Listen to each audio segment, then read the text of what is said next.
This is Walter Bosley. I'm going to read a selection from Edgar A. Poe, Mournful and Never-Ending Remembrance, by Kenneth Silverman.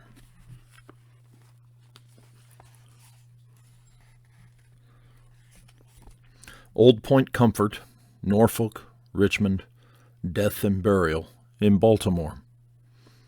Early September to October 8th, 1849.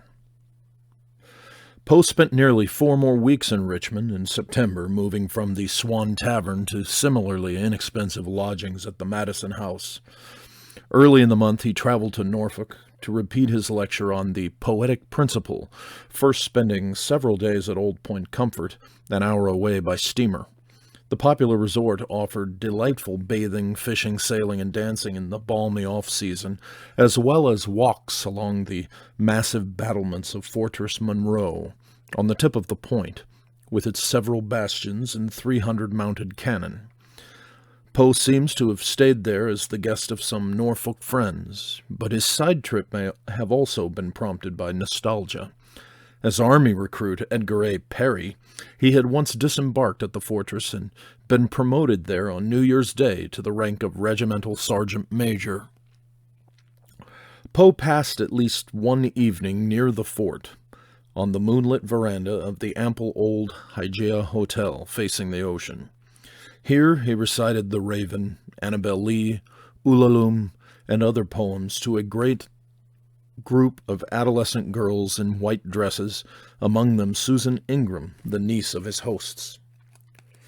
The day after telling him that she admired Ulalume, she received a manuscript copy of the poem in 10 stanzas, beautifully handwritten on one of Poe's scrolls, with a note saying, "I would do anything else at your bidding."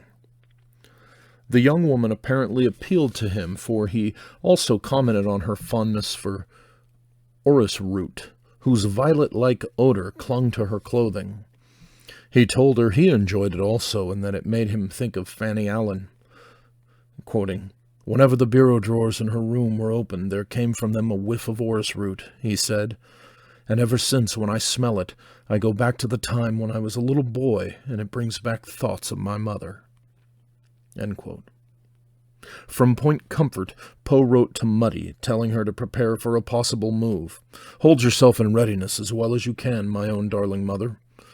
He had begun making serious plans now for his marriage to Elmira Shelton, or at least entertaining them, for he stated his expectations curiously, quoting, "I think that it will certainly take place," end quote. Elmira had suggested going to live in her Richmond house immediately after the wedding. The couple would then send for Muddy to join them, giving themselves time to make more permanent arrangements for the future. For Poe, her plan meant quitting Fordham and moving or selling off the furniture and household goods. But Poe told Muddy to dispose of nothing yet, quoting to her the proverb that there is many a slip between the cup and the lip. "I confess," he said, "that my heart sinks at the idea of this marriage." Poe's lecture at the Norfolk Academy on September 14th was a modest success, appreciated but not well attended. A local newspaper observed that his recitations were exquisite and elicited the warmest admiration, but regretted there were so few to partake. Poe himself noted that Norfolk was a small town and that 2 other entertainments had been scheduled for the same evening. He felt satisfied in having had a fashionable audience and making enough to settle his bill at the Madison House, with $2 over. The trip out of Richmond gave Poe time to think about the marriage, but he returned there on September 17th, only a little less gloomy and indefinite about it. An evening spent at Elmira's rallied his hopes somewhat. Quoting, "I think she loves me more devotedly than anyone I ever knew," he said, "and I cannot help loving her in return." End quote. He was also lifted on his return to find a letter from Muddy assuring him she was well, guilefully, however, since unstoppable worry about him had brought on what she called a severe attack of nervous fever, thus left her bedridden.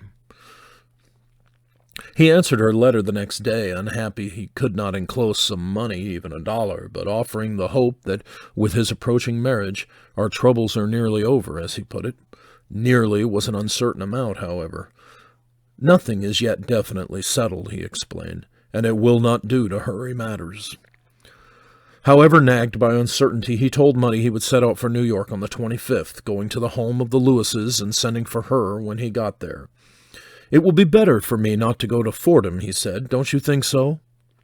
So far as his fog of indecision allowed him to see ahead at all, he presumably planned to stay in New York to settle his affairs before returning to Richmond for the eventual marriage, and soon after continuing his tour for the Stylus. "If possible, I will get married before I start," he added, "but there is no telling." Concerned as ever that Muddy benefit from his choice of a mate, Poe induced Elmira Shelton to write to her. In fact, Muddy already approved of the marriage, at least in part for its prospective financial well-being, and Elmira's letter gave added encouragement. "I am fully prepared to love you," she told Muddy, "and I do sincerely hope that our spirits may be congenial." The rest of what she said was similarly cordial, if slightly high-toned. In speaking of Poe as "your dear Edgar," and showing her awareness of Sissy's importance in their lives, she demonstrated that she would not try to undo old bonds. She also discreetly indicated that she shared Muddy's hopes for keeping Poe steady. "It will be gratifying to you to know," she said, "that he is all that you could desire him to be, sober, temperate, moral, and much beloved," she said. Muddy had expressed concern that Rosalie, whom she disliked, might try to turn Elmira against her. Poe conveyed her concern to Elmira, who now assured Muddy that Rose had not spoken against her, and would anyway have accomplished nothing but a very decided disapprobation of such a course. Elmira needed no coaxing to do so, but she also revealed herself throughout the letter as a pious Christian, a further recommendation to Muddy. She said she trusted in Providence to protect Poe and guide him in the way of truth so that his feet slipped not. Remarking that it was midnight and she must conclude, as she said, "I am encroaching on the Sabbath," she wished Muddy a glorious and blissful eternity. Some literary business called for Poe's attention before his return to New York.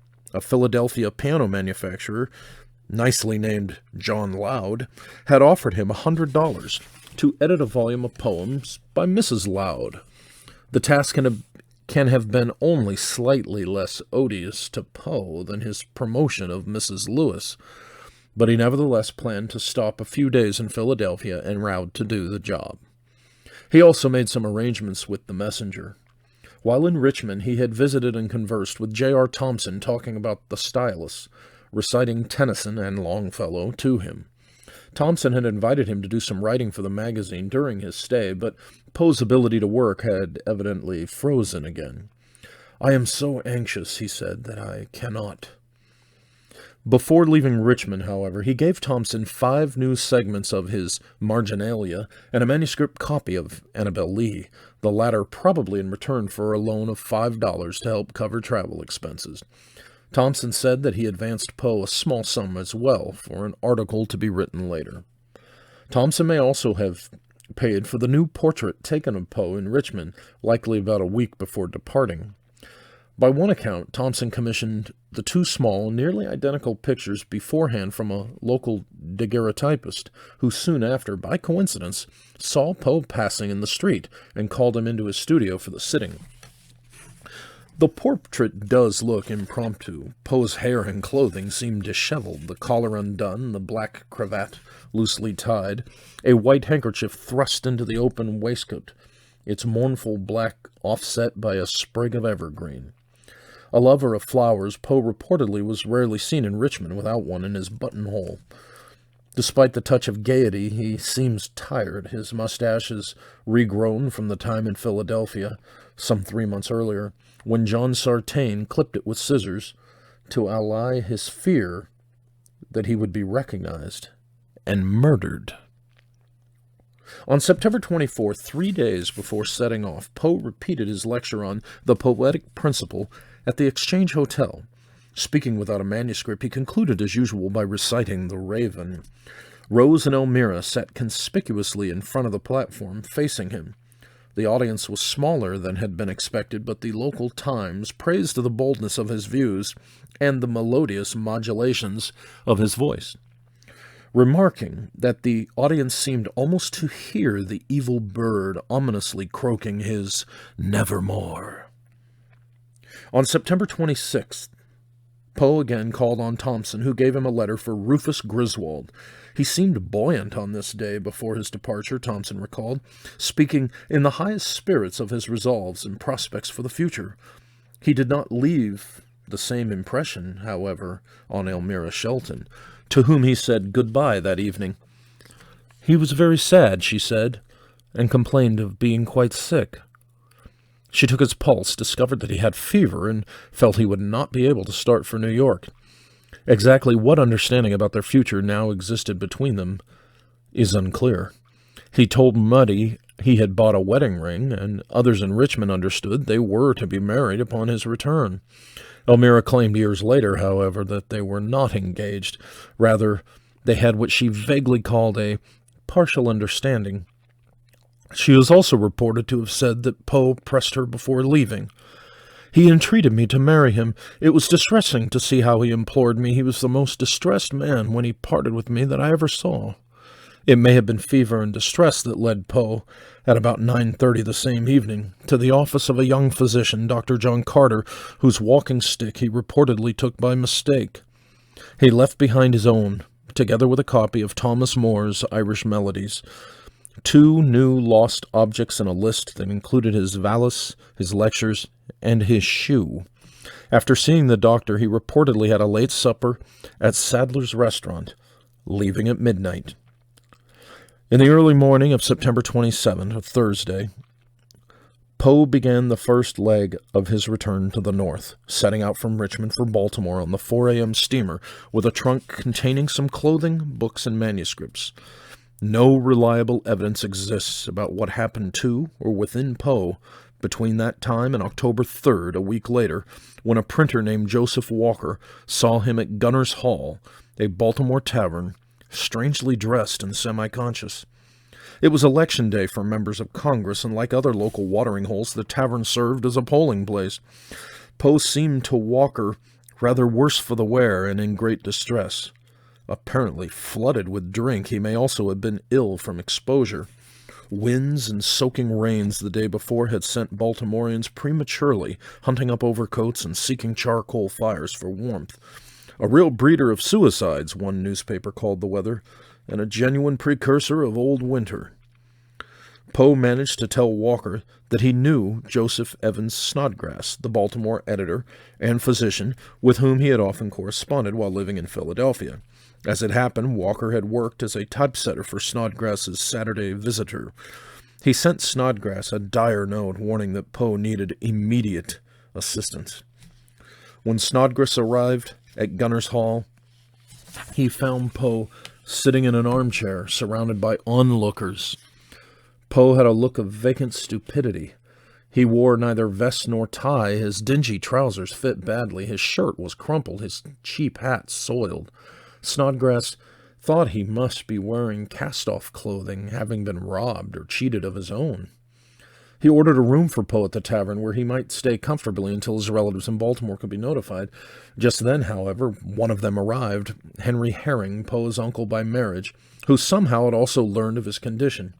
A lumber dealer, now 60 years old, he had wed Muddy's sister and spent time with Poe during his early days in Baltimore and later when both families lived in Philadelphia, but he refused now to take over his care, saying that on former occasions, when drunk, Poe had been abusive and ungrateful. Instead, he suggested sending Poe to a hospital. A carriage was called for. Poe had to be carried into it, Snodgrass said, insensible, muttering. Through the chilly, wet streets, Poe was driven to the hospital of Washington Medical College, set on the highest ground of Baltimore, an imposing 5-story building with vaulted Gothic windows. It afforded both public wards and private rooms, advertised as being spacious, well ventilated, and directed by an experienced medical staff. Admitted at 5 in the afternoon, Poe was given a private room, reportedly in a section reserved for cases involving drunkenness. He was attended by the resident physician, Dr. John J. Moran, who apparently had living quarters in the hospital together with his wife. Moran had received his medical degree from the University of Maryland 4 years earlier and was now only about 26 years old. But he knew the identity of his patient.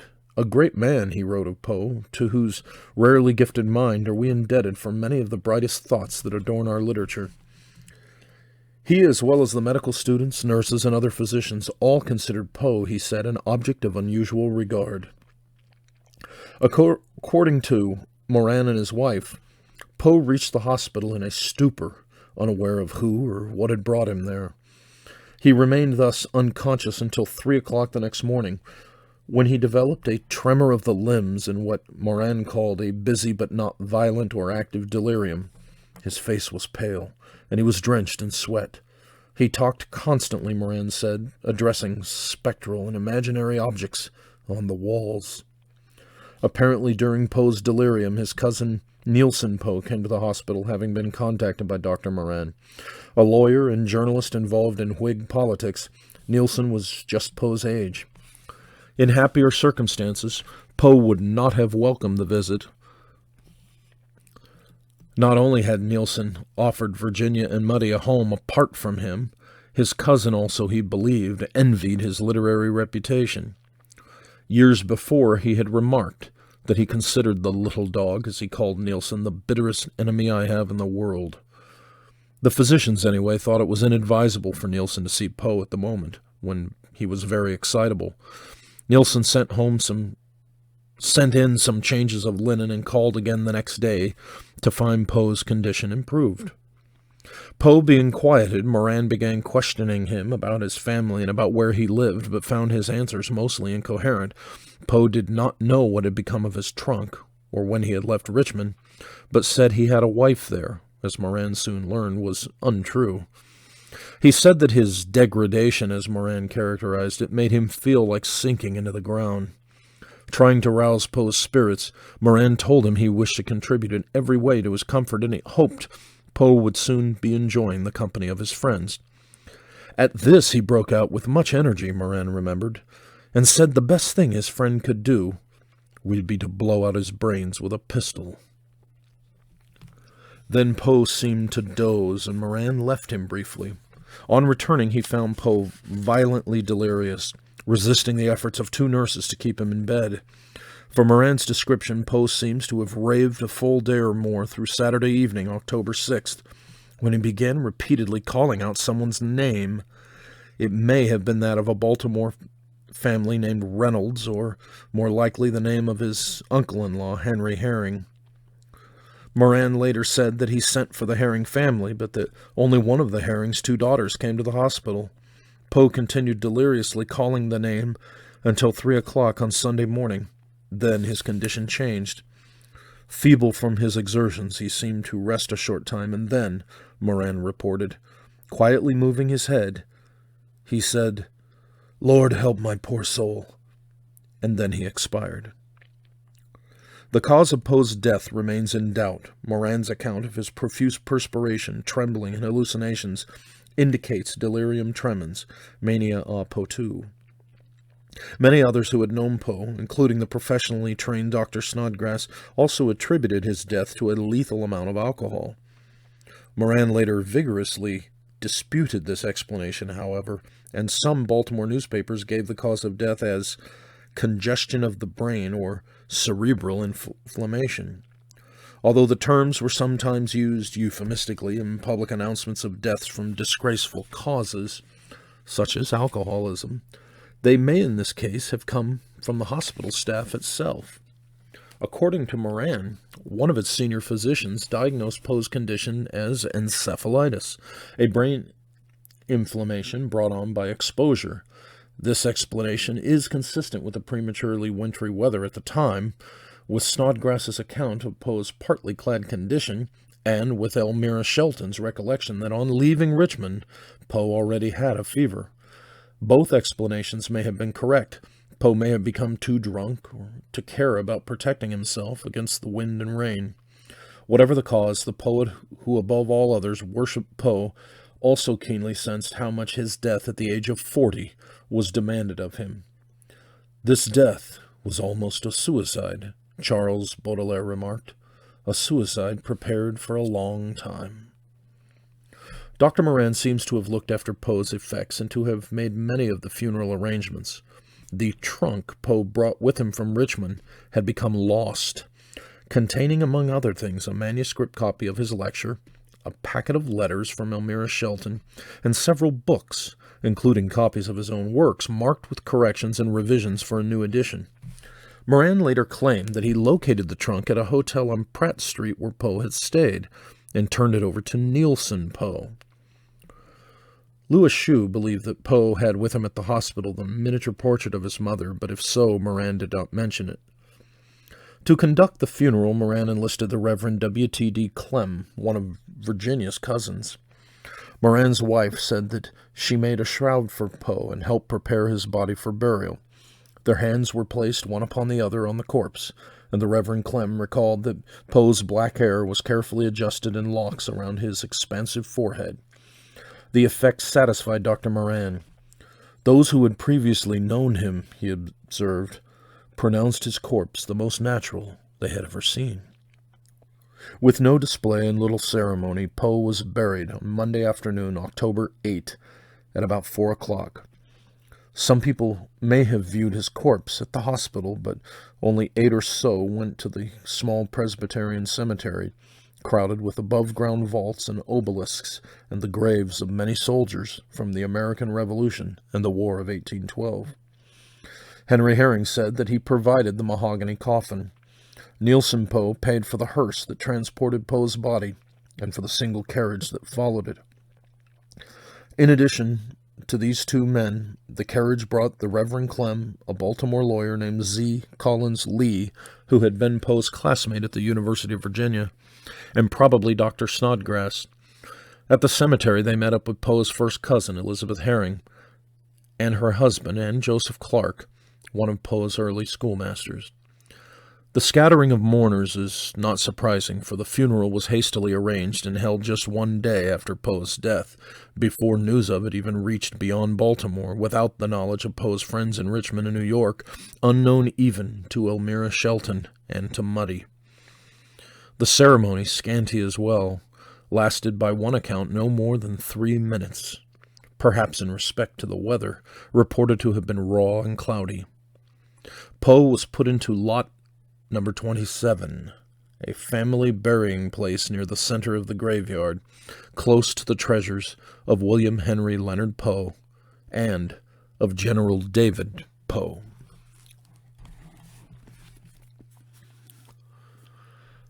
I've just read a selection from Edgar A. Poe, Mournful and Never-Ending Remembrance, by Kenneth Silverman.